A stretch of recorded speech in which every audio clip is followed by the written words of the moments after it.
Michael Nagy here with Jiggy Jag TV and DiscoveringBands.com. And for everyone watching, if you can share this video on my channel and help support the awesome bands I feature. And today I'm here with JHNN. How you doing today? I'm good. How are you doing today? Good, good. It's good to have you back. And you want to tell us what you've been up to since the last time we talked? Because I see you just released the new album recently. Yes. So the last time we talked, I was working on my EP, which was probably last year this time, actually. But after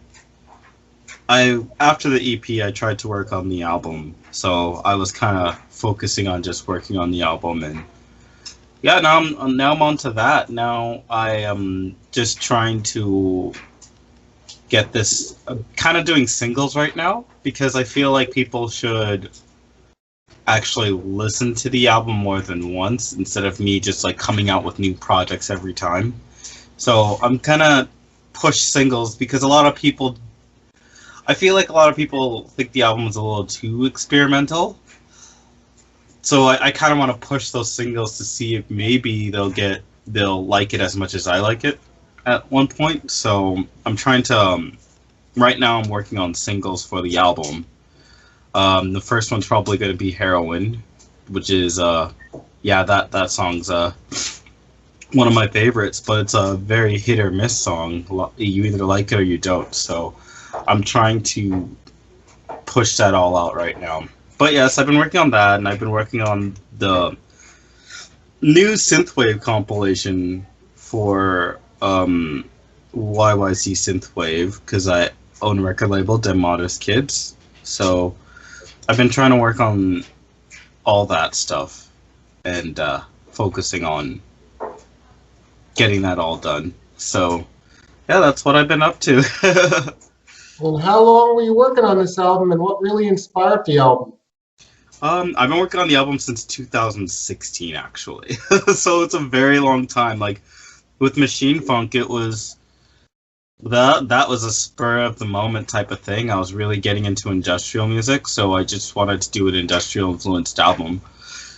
And yeah, that's how it kind of came to be. And then this album, I was just going to more gothy clubs and listening to more 80s sounding music, and I was getting really tired of house music, to be honest.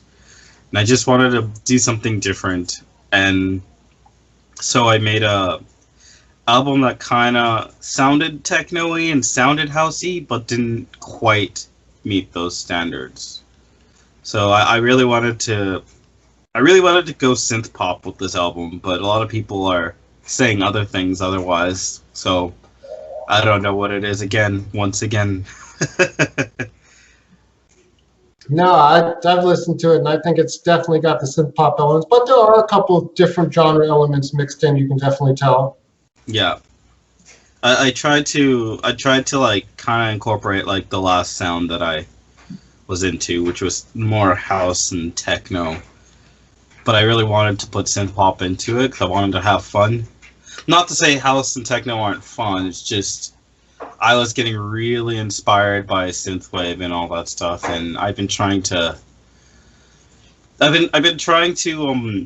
of put that more into my music, and I've been trying to put more of the synth pop, like Depeche Mode sounding, Tears for Fears stuff sounding, and even the newer cold wave type of music I was trying to put onto this album. So it was those combinations, and I hope it sounded like that. But yeah, I tried to make that type of album. But yeah, with the singles, I'm probably gonna do like remixes so that people can play it at clubs, because I don't really appeal. I mean, I want to appeal to the club, but sometimes I just don't. So I rather get remixers to do the part where they appeal to the club. But I do want to do a club version of some of my songs. Some of them, not all. So there's that. And how do you plan on releasing the singles? Like monthly, every quarter, every couple months, or how do you plan on doing that?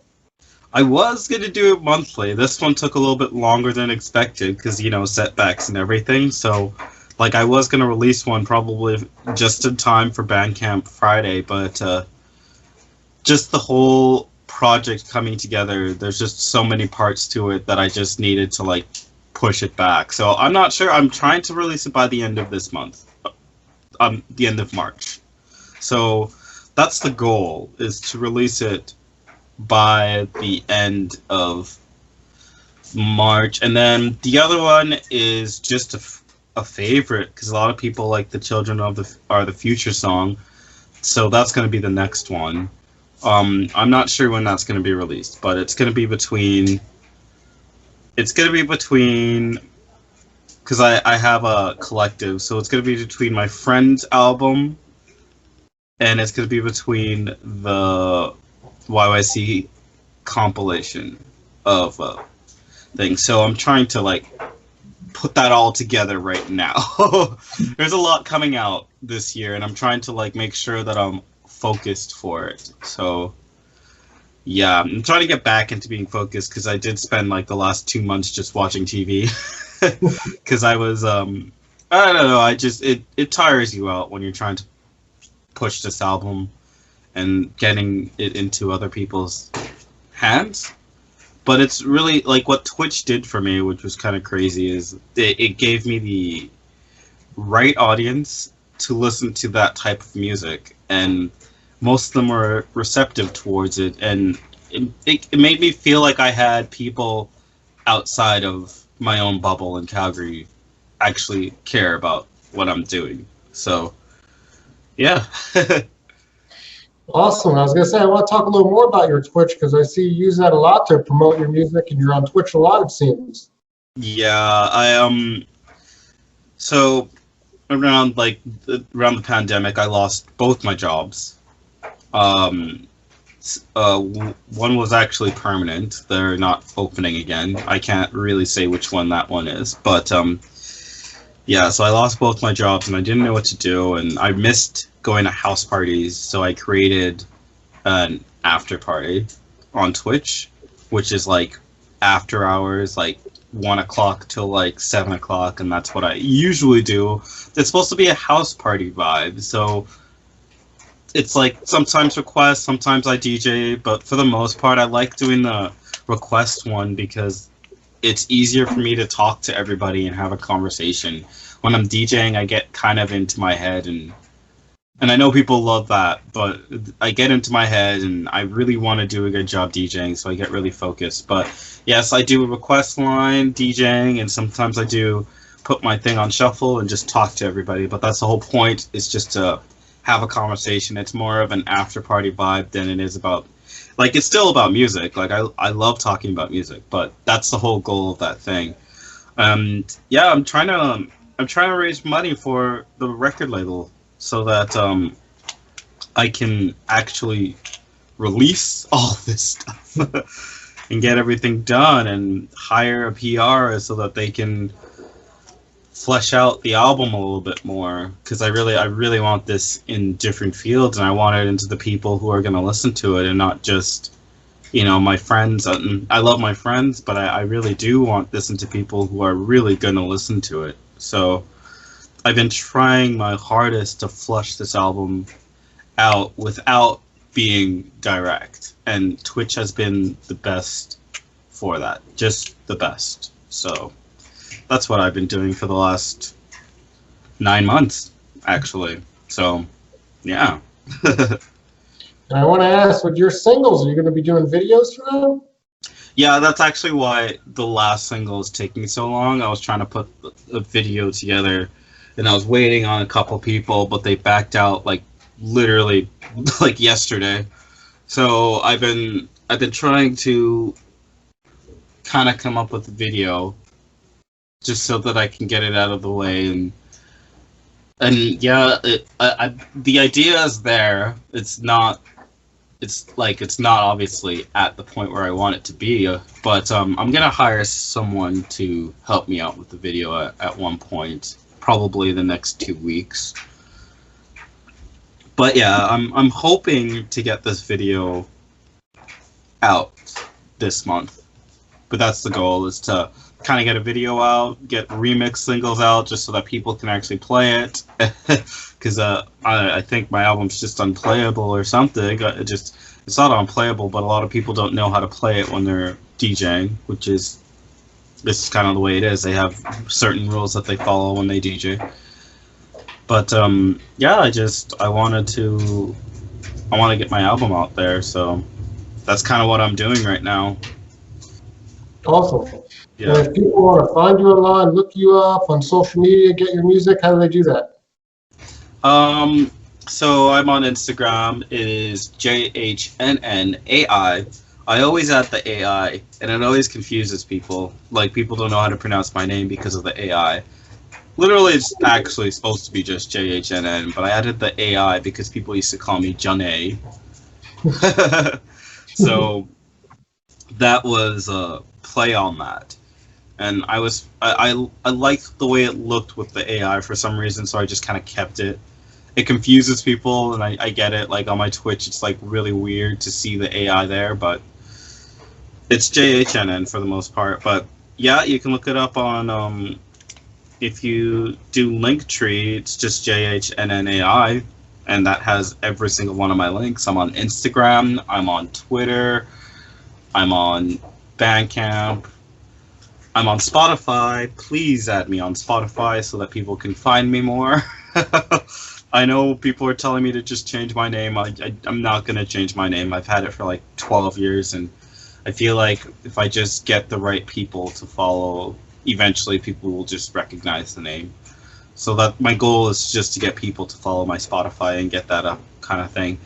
I did TikTok briefly. Probably not for me. It's a little, I don't know, I feel a little weird. I feel like I'm trying too hard to please people when I'm on TikTok. So, but yeah, I'm on Twitch too, like you said. Johnny, JHNNAI. I'm on YouTube. I'm everywhere that I have to be as a musician to get my music out there. Like you said, just getting enough people to see it. That's how you do it. Just get your name out, and that's how you'll end up, getting more known. Yeah. Yes, it's definitely snowballing, and it feels really nice to have people outside of your whole area play your music is just crazy, and seeing that I'm getting mentioned from people in other places, and one person actually bought one of my shirts, so I was really shocked by that. So yeah, like it's getting somewhere. I'm trying to make sure that my music and my personality are kind of like I want people to listen to my music, but not just for my personality, but just because they genuinely like it. So it helps to have other people just